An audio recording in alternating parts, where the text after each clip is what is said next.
So can you walk us through just kind of some of the story of what happens after Chuck gives you the keys to the church? In the movie, it shows me getting converted right before I'm baptized. The fact is, I was Ruslan. So watching the film, brilliant, by the way. I saw it 3 times. I loved it. What happened after? Because I have so many questions about Calvary Chapel pastors that came after, the Vineyard movement, Harvest, your church, all of the things that happened after, because it kind of ends, and I almost think there could be a sequel to the movie. So can you walk us through just kind of some of the story of what happens after Chuck gives you the keys to the church, which he didn't really give you the keys to the church? Right. Well, the film ends with Greg proposing to Kathy. She says yes. And this is after Chuck has given the keys to Greg. And someone asked me recently, how did you feel when Chuck gave you the keys to the church? I feel like, okay, so here's what really happened. Lonnie, played by Jonathan Rumi in the film, went up to Riverside when the Jesus movement was happening at Calvary Costa Mesa. So in the film, he didn't go, but in real life, he did. Okay. And this thing grew to 300 people. It was going really well. And then Lonnie left for Florida. That's in the film. Yep. And so it was passed around to various Calvary Chapel pastors. So back in the day, there were guys like Mike McIntosh, Don McClure, Tom Stipe, who were hanging around as associate pastors. And I was sort of like an intern. I had my drawing board set up in the back office, and I'd be working on my art. One day they were having a conversation about who's going to go to Riverside this week. One said, well, I went last week. The other said, well, I'm going 2 weeks from now. Well, who wants to go? And I said, I'll go, yeah. And so they said, go for it, Greg. And I went up, and there were around 30 people. So this group of 300 at Lonnie started, it shrunk to around 30 people. And so I just gave a message, and they invited me to go back the next week. And then it started to grow, and it grew and continued to grow until it was 500 people a meeting on Sunday night. And we had effectively outgrown this church. It was an Episcopalian church. It's still there today, called All Saints Episcopalian Church. And so we were looking for a building. And so I went to Pastor Chuck and I said, we need a bigger building. And so he said, well, start looking. So we found this abandoned former Southern Baptist church.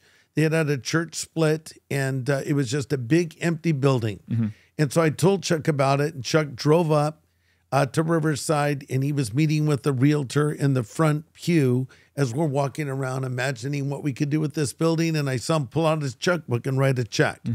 And then he came to me and said, well, you got yourself a church, Greg. And he got in his car and drove back to Costa Mesa. So what happened was Chuck actually put a down payment on this church, and Calvary Chapel ended up taking out a loan, and we paid them back with interest. Okay.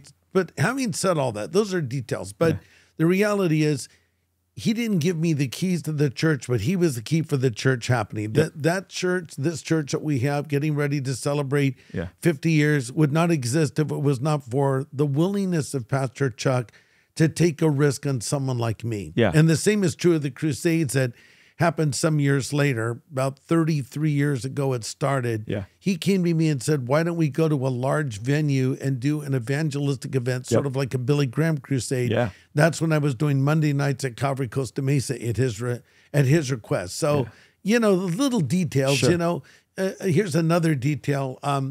In reality, in the movie, it shows me getting converted right before I'm baptized.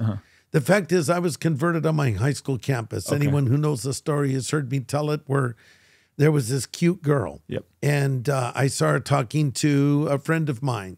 And I was waiting for a break in the conversation because there was something about this girl that attracted me to her. But it wasn't like she was beautiful, but there was something special about her. Hey, you want to see something crazy? 67% of the people who watch this channel are not subscribed. Do me a quick favor, make sure you hit that subscribe button so you stay up to date on all the videos here on the Blessed God Studios channel. And I was waiting for a break in the conversation. I noticed that she had a textbook for class, a notebook, and a Bible. And my thought was literally, oh no, she's a Jesus freak. What a waste of a perfectly cute girl. And so I said hello to her. And then so that, I think it was that day or maybe the next day, I was walking across the campus wondering where she might be. And she was sitting out on the front lawn worshiping with Christians. And I thought, there's that girl. And I sat down, close enough where I could eavesdrop on their conversation, but far enough away where I wouldn't be thought of as joining the Jesus freaks. So I just found this out because I was reading Lonnie Frisbee's book, and I had not read it before. And he said that they normally met in the science room, and the air conditioning was broken that day, so they went out on the front lawn of the campus. If they'd been in that classroom, I would have never walked in. So this was all orchestrated by the Lord. Wow. So I'm walking across the campus. They're outside. I see them. I sit down. I'm listening. I see this girl. I'm looking at other people. Some of them I actually knew from my past. I knew they were not crazy people, and now they're Christian. Why? And I tried this new thought on for size. What if it's all true? What if it's all real? I quickly dismissed it. Why? Well, if you saw the movie, you see my upbringing. My mother was married and divorced 7 times. All these guys walking in and out of my life, and I'm supposed to call them dad. So I became very cynical and hard at an early age. I hardly believed anyone, especially adult type figures. So I'm watching this group of Christians, and I thought, what if it's true? And I thought, no, it can't be. And again, I thought, but what if it is true? What if God can be known? And then Lonnie stood up, you know, and he looks like Jesus, just like in the movie, long hair, beard. He has this shirt that almost looks like a tunic, you know, with these kind of long sleeves. He stands up and I don't remember what he said, but I remember one statement. He said, Jesus said, you're for me or against me. And it hit me like a lightning bolt because I looked at the Christians and I thought, well, they're for him. And I'm not one of them. Does that mean I'm against Jesus? And I didn't want to be against Jesus. I believed Jesus was real, but all I literally knew about him was movies I'd seen. I knew nothing. But there was something in my heart that said, this is true. You know, when I was a little boy, I was living with my grandparents for a while. And after it was time to go to bed, I would go into my room and I would have conversations with someone I called Mr. Nobody. And I just would tell Mr. Nobody what my problems were. As just a little boy. Fast forward to this day and I realized Mr. Nobody has a name. It's Jesus. Wow. I've been seeking God. This is what it's always been about. And so that was the day I prayed and accepted Christ into my life. So when I told the story to John Irwin, the director of the film, he says, you can't have 2 love interests in one movie. Well, this girl was never my love interest, but she did draw me in. And so he consolidated her. And this is what happens in movies, Ruslan, as you know, is they compress characters. Sometimes they remove characters. Timelines are changed. All kinds of things change that create that movie feeling. So in the film, I meet Kathy before I met Christian, but in reality, I met Kathy after I was a Christian. Yeah, and I think it's, like you pointed out, it's important for people to understand that a movie is trying to condense so many things in a 90-minute horizon to tell a story. It could be difficult to get the sequencing of everything right. And it would be boring. It would be boring. It's not a documentary. John Irwin described it this way. He says a feature film is like a painting, not a photograph. So it's an interpretation. That's good.